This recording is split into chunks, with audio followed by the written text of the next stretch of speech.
Good morning to all those who have joined. You Change the World, weekly live event, but you can find it on YouTube. You can find it recorded on all the different channels that we use, as well as podcast, to be Spotify or Anchor and all the rest on the Apple Store and the Microsoft Store, etc. I always start by asking everybody to please subscribe on YouTube. We are seeing a little progress, but very little, and it would be very helpful to have subscriptions from you. That means first that you are interested in the content, hopefully. That engages also our guests when we have them joining our studio, our virtual studio. And we have a tremendous program coming up in April for you. And really, with these subscriptions, it will be not only encouraging, but it will be allowing us to just grow and grow and grow. And this is really the idea. We're here today, and like each week, to discuss really one point that comes, in fact, from holy texts. And this is very clear that every single human being has a potential to change the world. Every single human being not only happens to do so, but it happens at least once in a lifetime that we, without even not knowing it, save someone's lives or save something in the world that really is meaningful for the world to exist and to continue. Imagine, right? This is a little bit of a mystical point, but this is what it is. So I just wanted to mention that it is, in fact, the root or the foundation of this show. This is where I found and picked the inspiration for it, because every day I'm given this privilege of coaching, mentoring, mediating, and facilitating workshops and other things. And I just see it. I see it with every single individual in the workplace or in the family or private lives, how much people are looking to be meaningful, have an impact on others, but the impact is not necessarily intentional. In fact, amazingly, it's happening when it's not intentional. And again, you might not even know it. Years and years later, I just always picture that because it happened to me a couple of times. Someone is going to see you in the street, recognize you, and tell you, "Oh, wow, yeah, John, I have seen you 10 years ago, 15 years ago, 20 years ago. You know what you did?" And then, the person is wondering, what is, they recognize usually the other person, but the very point of impact that really changed that person's life or changed the world is a pure discovery the day it's revealed to you. So we don't have to search for it, because most of the time we won't find the answer. And when it comes to you with this clarity, that someone comes to you and recognize that, I would love to hear from you. For those who recognize something that they went through that is similar to what I just said in the story, please, I beg you, because those testimonials are so inspiring. Send me an email at andre@andrepolitzer.com, or send here a message on the chat. But please express yourself, or on LinkedIn. Uh, LinkedIn is really my preferred place to see messages or to see some postings or replies to postings. So please mention it, maybe in the posting comment of the show that is displayed on LinkedIn for today, and I would be very grateful that you share your story. If you want this to be more private, send it to me. I will receive that email. Again, andre@andrepolitzer.com. But I really, there is these books, we know them for years, called The Small Miracles. And it's been, collections and collections and series of these books, and different similar situations like The Secret and all of those things. Very large, edition, large publications, number one worldwide kind of series. They tell you situations like that. But here I'm making a point about the happenstance of having someone coming your way and telling you that you saved his life or life, or you had such an impact that really made the world a better place. This is something that every single individual that is watching now and listening knows. intimately that we have this potential. Okay, but when you know that, do you have this potential? Don't you feel good about yourself? Doesn't give you a little sense of self-confidence and a high self-esteem? Because it's always on the way. When we are unhappy about what we did or unhappy about something or kind of a guilt, and that's really a mental, a mental condition that everybody goes through. That sense of guilt, that sense of lacking something, missing something, goes away as soon as you can connect the dots of all the good things that you do and all the good things that you do now, in the moment. And for who you are, because you're different to the next person, not only your DNA is different, but everything about you is different. And we're not bots. That's the difference between human being and bots. That's why, those chat GPT and all of those things that are scaring me to the bone are not going to replace us. It's not true. They have tremendous access to trillions of data and can really connect those data. That's artificial intelligence. Okay. And we make algorithms and we make them, guess different things and especially connect things, words and things, and correlate. But we cannot replace the human brain, and we cannot replace the instinct, and especially the generosity, the kindness, the feelings that we have. Impossible. So thank you for approving that. I see a few people approving it on another place than here, and I thank you for doing that. So today was, in fact, the theme of two things. One is to agree or not agree. That's the source of conflict. But then it's to be right or to be wrong. And that's an amazing thing, because if I look backwards in my own life, I see that very often, especially since I moved to the US from France, that to be right or to be wrong is not something that will make you win in court or will make you win a conversation or resolve a conflict. It's not about being right or wrong. And that's what I correlated today to this title, You Change the World, because I said, if you get that point of not being right or wrong, maybe that will change a paradigm of the source and the root of conflict. Because when people are stubborn that they are right, or they want to fight for their opinion that they are right about something, that's when they are confronting someone who is also stubborn on the other side and also claims to be right, that both are not meeting in the middle. Mediation is not anything else but making sure that the two parties come to an agreement. Okay, but what is in fact the trigger for them to come to an agreement? There must be thousands of triggers. The ones that I experience as a mediator, I can give you two, you will see. One is definitely that you can tell the one person to please listen to the other's point of view, which is rarely happening, right?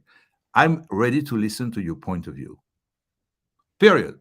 It's you humble yourself and you're actively listening and you give it a chance, a space that this person's voice and opinion has value or relevance.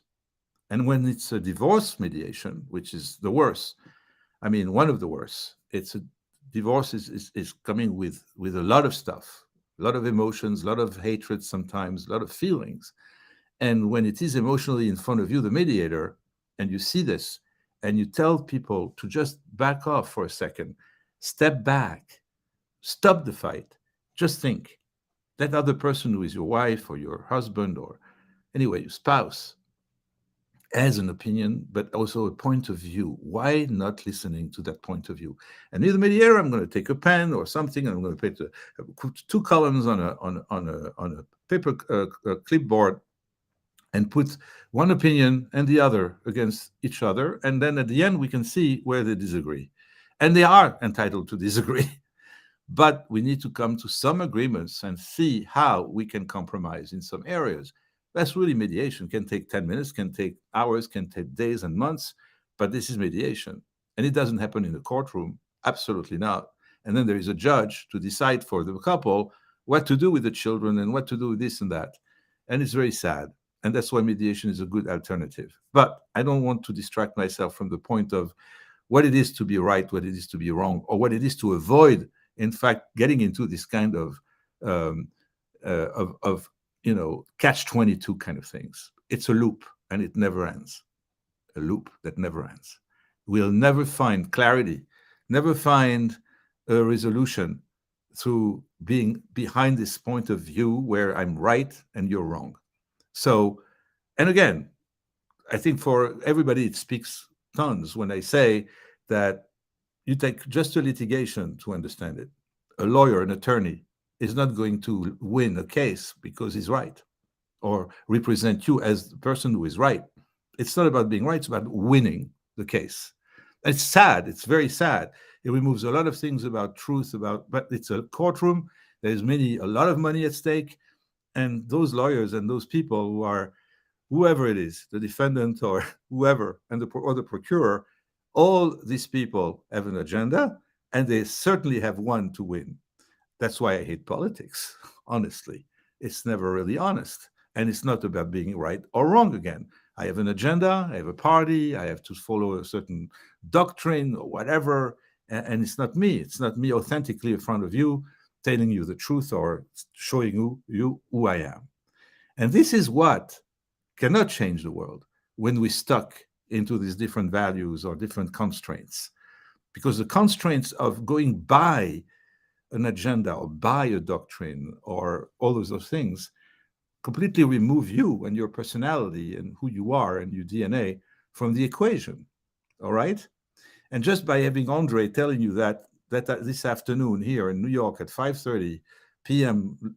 Eastern Standard Time, live on this show is maybe not going to change much, but at least I make those words I put those words in the space with the intention to make it clear that it happens every single day, that it's on the way of people getting together or coming along or coming to an agreement. And it gets also in the way of a leader engaging or empowering a team of people, because this thing about being right or wrong is always a terrible thing.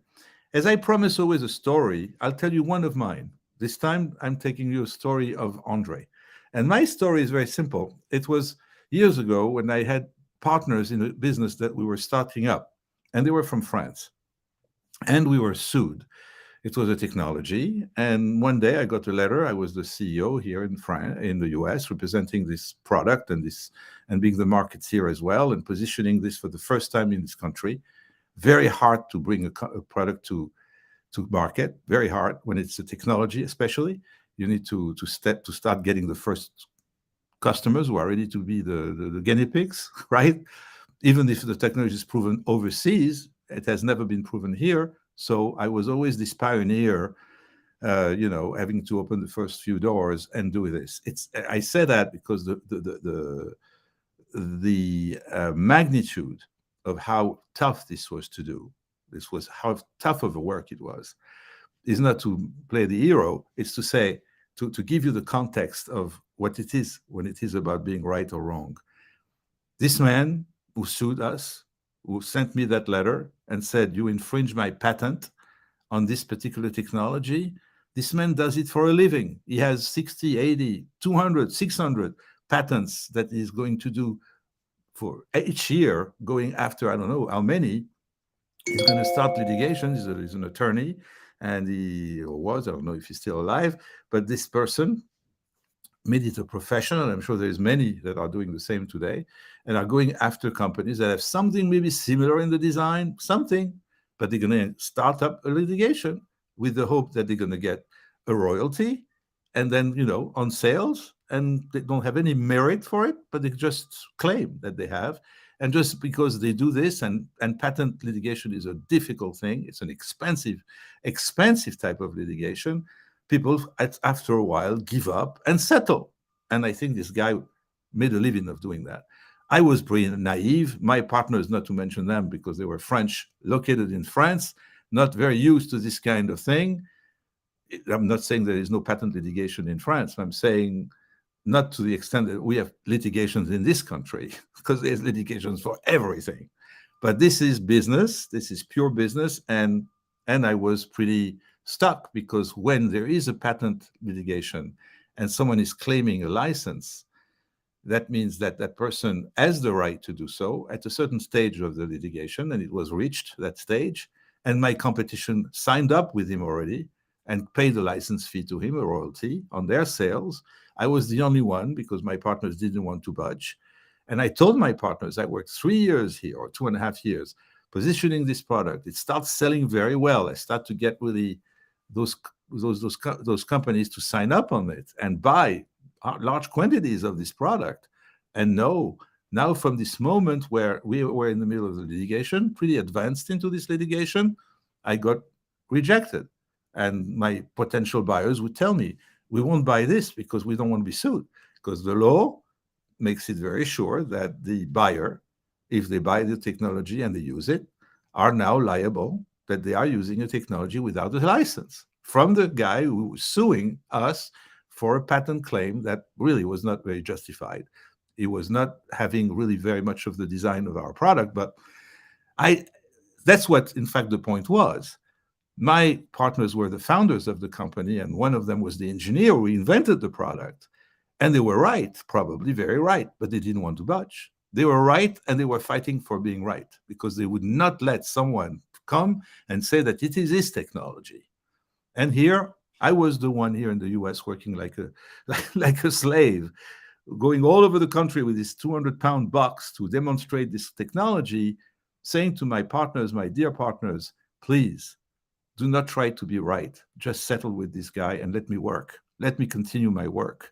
And I was a minority owner of the company, so I couldn't make the final decision.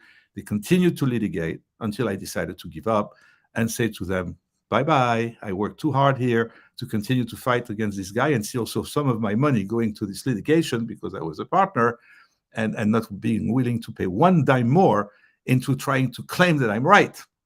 So I think this is a nice story to illustrate that I learned it from that lesson too. I didn't want to be right. I tried to convince my partners not to claim that they are right. They didn't want to budge. Okay. So this is how it is. And I just wanted to share that. Now, in coaching, in those different situations every day, especially when it comes to a difficult conversation or a conflict, right?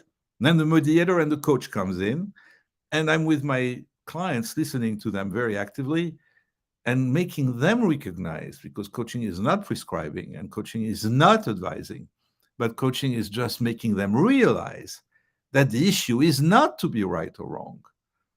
And interestingly enough, in any of these conflicts or conversations, once the people, the parties, are starting to listen to each other, and especially to respective point of views, now we open up a space for communication. Now we open up a space to make a change, to do something about the issue and change the paradigm completely. It turns around completely.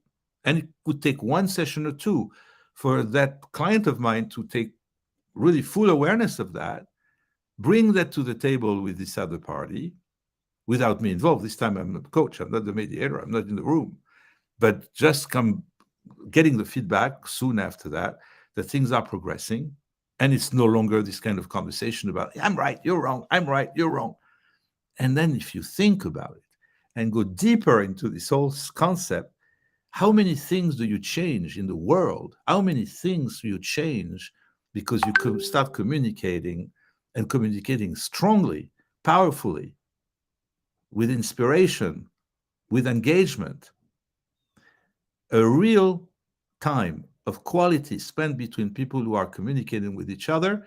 And the quality of this time is not only that they might, in fact, have fun about the conversation, be relaxed about it, seeing that the other party is not trying to be stubborn, but on the contrary, trying to see what your point of view is, etc., etc., etc. So this all sounds extremely obvious, very simple, but I'm telling you, it's probably, and you recognize it when you listen to me, that you have situations that are similar happening to you. I don't pretend that it's everybody, but I think many of you. And I think that because of that, there's a chance, and a high chance, that just by being aware of it, from now on, you might think twice. And for tomorrow, when you're going to get into this conversation, maybe change the mindset.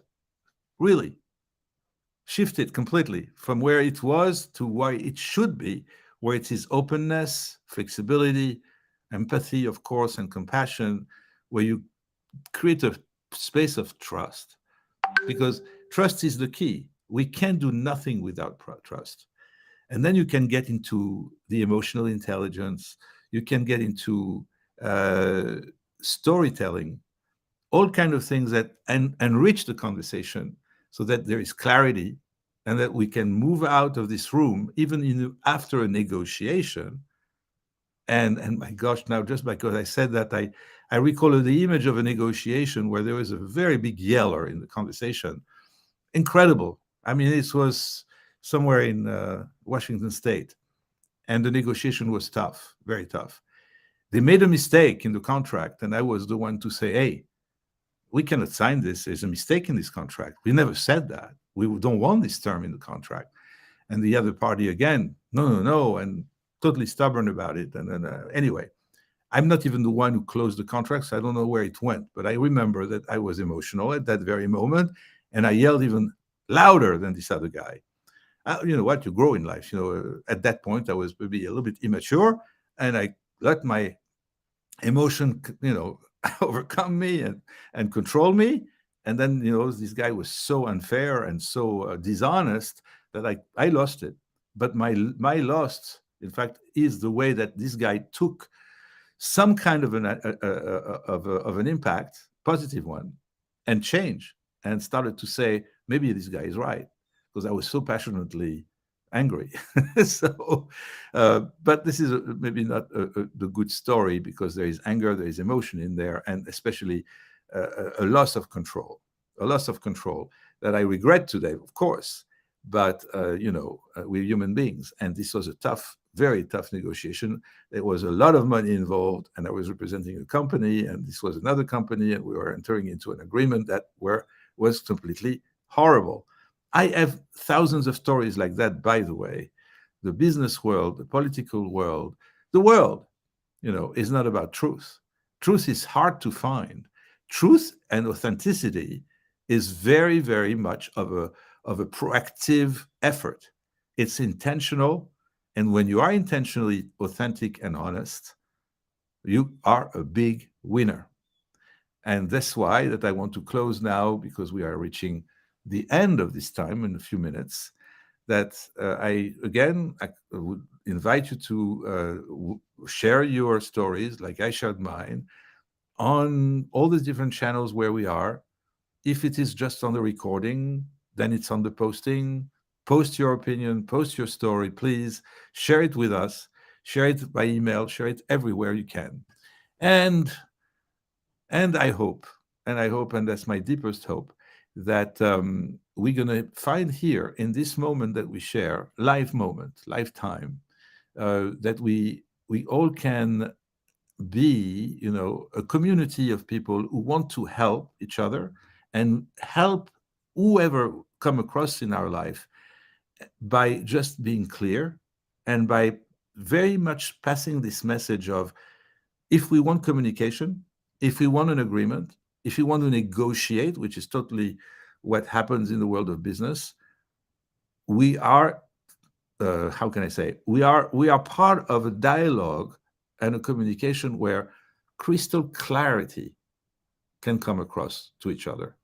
I know who you are. You give me a part of you in this conversation that I can trust. You don't have to be the whole person that I trust. But for this particular deal or whatever is on the table, I need some kind of a part of you that I can trust. And just that is a first step in a conversation or in a relationship where we can invest on. But if it's always based on something completely fake, or this stubbornness of I'm right, you're wrong, we're not going to change anything in the paradigm, nothing at all. And it's going to be stuck. We're going to be stuck. It's going to be maybe even conflictual. And there is no ideal world. But I'm really, really telling you, when you gain this awareness, there is a lot of things that change, and come along with it in the package. The tonality can change, especially your state of mind changes. You can calm down, be cool down, and be, in fact, laid back to a situation, because you let go of certain things that you wanted to put on the table that you are convinced about, that are not necessary to win the case or win the negotiation. So I hope these words are going to stay with you. I see one comment that I'm reading from Ken. Out be on out excuse me by Rumi. Out beyond ideas of wrongdoing and right doing, there is a field. I'll meet you there. When the soul lies down in that grass, the world is too full to talk about. Ideals, language, even the phrase each other does not make any sense. Powerful. Thank you, Ken, for this comment. Really appreciate. And again, inviting all of you to do the same.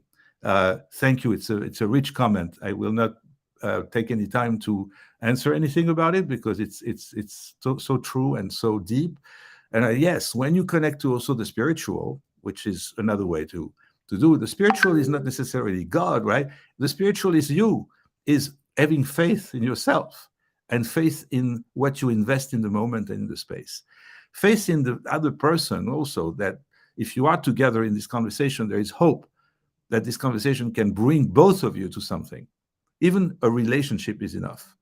Oh, by the way, I talked this week a lot to salespeople, and I think there is a change because there is a reality that salespeople also face, is that people don't like pitching. They don't like to be pitched, and salespeople don't like really to pitch so much. Believe it or not, pitching is not what's going to make you sell the product. There is good things about your product. You need to show and showcase and demonstrate. Yeah, the price has to be a good one. But sales is about creating a relationship. So the first thing I would tell you, to leave you with that, because it has to do also with this topic of today, and changes the world tremendously, because you are going to look to create a relationship. A little tip for LinkedIn, for example. Look at someone you really would like to engage with. Your potential prospect. Okay, that's what you have in mind. But isn't that more fun to change that focus and say to yourself, let me read these postings or her postings and realize that, wow, there's something that in this posting that he or she wrote that I really relate to very much. It resonates with me.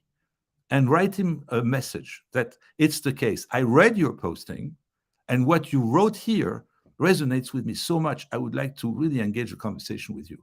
Can we meet soon? And it's not about your product, it's not about your company. It's about something you saw that this person reveals as an affinity with you. And you can engage a relationship. Can you imagine the difference again? So I don't know. Again, those are not magic formulas. They're not working across the board. But it's a different intention. What I'm trying to tell you, that coaching brings into some things like that is very powerful. It sometimes makes you think differently. And it's because you said something, or I read between your lines, or I heard something you didn't hear. So this is what I'm really proposing everybody to do from now on. And we'll see you next week and all the weeks after. And again, an incredible program to come in April with incredible guests, prestigious guests, even celebrities. See you then, and have a wonderful afternoon, evening, or a wonderful day. Thank you.